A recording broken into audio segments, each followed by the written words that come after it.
Guys, I'm going to try to do a few more of your homework problems from page 181 before I leave for the day today.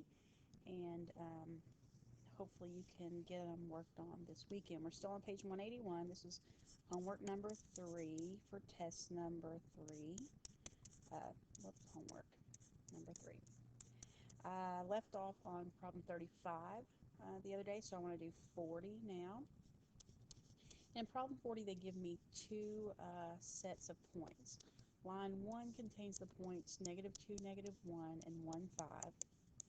And line 2 contains the points 1, 3, and 5, -5. And the question wants to know, are these two lines parallel? Are they perpendicular, or are they neither? So I need to find the slope of each line. So the slope of line 1, remember your slope formula is y2 minus y1 over x2 minus x1. So for the line 1, it'd be 5 minus -1, this y minus this y. And the x is going to be 1 minus -2, and that goes on the bottom. So 5 minus -1 is 6, 1 minus -2 is 3. 6 divided by 3 gives me a slope of 2 for line 1. For line 2, it's going to be, on the top would be y2 minus y1, so that would be -5 minus 3. And then on the bottom, it's going to be 5 minus 1, which is -8 over 4, which is -2. All right, so one has a slope of +2, one has a slope of -2. My answer is that those lines are neither parallel or perpendicular. Parallel would mean they would have the same slope, so it would be like one has a slope of 2 and the other has a slope of 2. Or one has a slope of -2 and the other has a slope of -2. If they were perpendicular, one would have a slope of 2 and the other have a slope of -1/2. You'd have to be flipping it over, reciprocal and opposite signs. So in this case, since one's a +2 and one's a -2, that is neither parallel or perpendicular. All right, problem 45.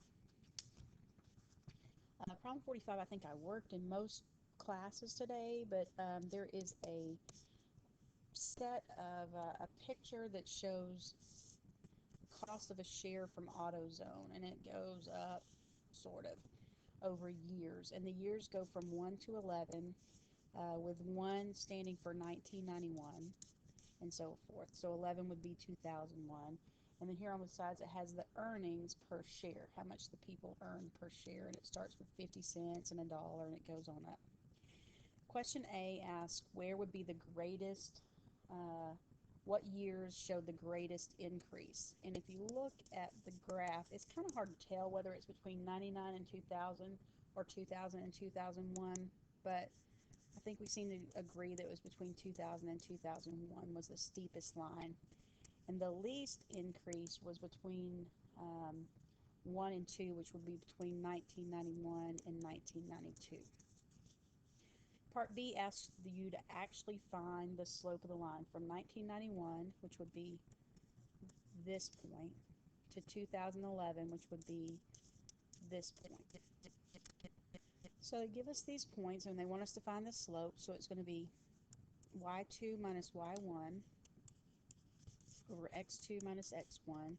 So I get 2.05 over 10, or 0.205 for a slope. Part C wants me to explain what this slope means in the context of this problem. And what it means is that the average earning per share is increasing 20.5 cents. That's what 0.205 is, 20.5 cents per year.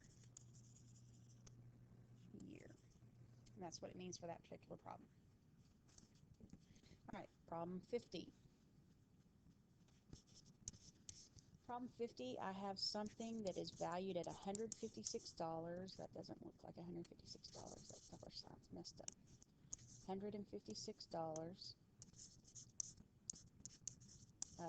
They tell me that there's a $4.50 increase per year, and they say the words in the problem that it's the rate of change. And the other day when we were talking about ACT stuff, I said the words rate or rate of change all mean slope. So this 450 increase per year is your slope.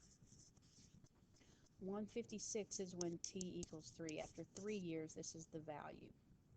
So basically, I have the point 3, 156.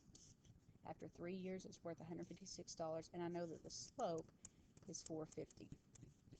So I need to find, in order to write an equation of a line, I need to know two things. I need to know the slope, the m, which I know, and I need to know the b, which is the y-intercept, which I don't know at this point.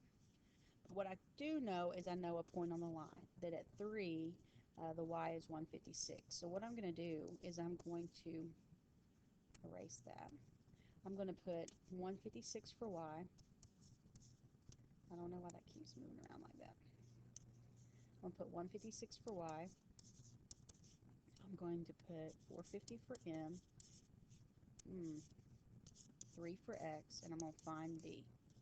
Now, another way you could do this is that if it is at $156 after 3 years and it's going up 450 per year, I could use my calculator and start with 156. Start with 156. That's after 3 years. So if I took off 450, that's what it would be after 2 years, and then go back 450. That's after 1 year, and then go back another 450, and that must have been where it started, 142.5. Or you can use this. I know that after 3 years it's 156, so I'm trying to find the y-intercept. And if you, I do not know why that's moving around. Stop moving. Okay, 156 equals 450 times 3 is 1350 plus b. If you subtract 1350, you get 142.50 equals b, which is exactly what I got by backing it off. So they just want the equation of this line here, so it's y equals m is 450 x plus 142.50 is my b. I have no idea why that's moving around like that. I'm going to try it again. I thought it was because I was right down here at the bottom, but now I'm not. Y equals 450x plus 142.5. Fill in the m and fill in the b. Okay, I'm going to try to do 55. In 55, they want me to find the slope-intercept form of the line that passes through the given point and has the indicated slope. 55, they tell me it passes through 0, -2, and has a slope of 3. So, if you'll think about that, they also want you to sketch the line. So I'm going to go ahead and sketch it. 0, -2 also happens to be my y-intercept, so b is -2. That makes that easy, right? If it hits on the y-axis, that's going to be your y-intercept. So 0, -2 is going to be my starting point. My slope is 3, or 3 over 1, so count up 3 and over 1. I'm going to go up 3 and over 1, and I'm going to do my best to draw a reasonably straight line.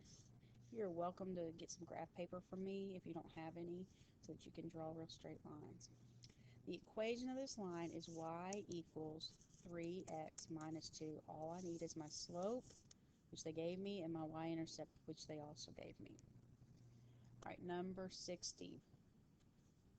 In 60, they give me the point -2, -5, and the slope is 3/4. All right, so I'm going to start at -2, -5. 1, 2, 3, 4, 5. 3/4 means I'm going to go up 3. 1, 2, 3 over 4. Go up 3 and over 4. I'm trying my best to draw a line, and I really need some graph paper. I should probably pull a graph onto here and it'd look a whole lot better. I can even do that. Insert a picture. I'll pause this and do that right. All right, I'm back. So we're going to look at this one again with a better graph. So we're going to start on number 60 at -2, -5. So there's my first point. My slope is 3/4. So go up 3 over 4. Go up 3 over 4. 1, 2, 3, 4. And then to draw a line, I'm going to even get fancier here, and I'm going to draw my line that way. So there's a line that goes through -2, -5, and has a slope of 3/4. Now let's get the equation for it. All I know is the slope, but I don't know not sure exactly where that y-intercept is. So what I'm going to do is I'm going to use the point -2, -5. That's going to be my x and my y. And then I know m, which is 3/4. So I'm going to put -5 where y is, 3/4 where m is, -2 where x is, and then I'm going to find b. That's -5 equals 3/4 times -2 is -1.5. Add 1.5. Oh, please don't move around like that. -3 equals, no, -3.5, sorry, equals b. And that looks about where it's crossing. So the equation of this line is y equals 3/4 x minus 3.5. Or if you wanted to use 7/2 instead of 3.5, it's the same thing. That's the equation of the line. All right, I'm going to go ahead and stop this, and because I'm running a little bit long, and I'll pick up with number 65 next.